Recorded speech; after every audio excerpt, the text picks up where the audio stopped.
Today, our son is working on his Honda CB600 and he needed some light. So today, we're going to be taking a look at this giant shop light. In this video, we'll show you what's in the box, put it together for you, and give you our honest opinion. The seller did send this to us in exchange for a video. However, all of the views and opinions in this video are our own.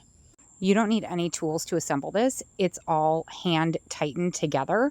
It's really, really nice. It comes with 3 legs that go on the bottom of this tripod. Those are the 3 little pieces. They just screw in hand tight. Be careful not to cross thread.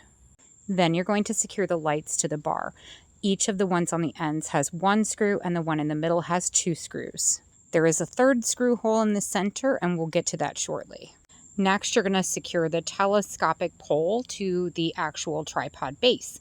All you have to do is screw it in hand tight. Finally, you'll take the last screw and attach the bar to the top of the telescopic pole.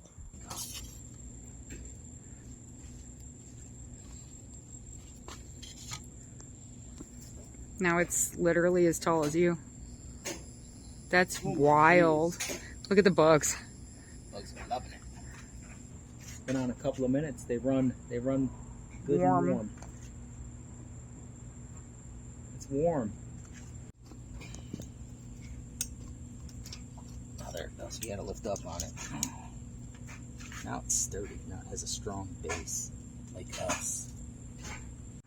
This is kind of neat because you can have studio lighting and light up like a lot. Now there's no light. Now there's light.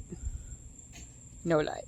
If you are looking for a very bright shop light or a light to light up a workspace while you're outside at night or a light to brighten up a construction space inside, we would highly recommend this one. It is extremely, extremely bright and can be adjusted whichever way you want.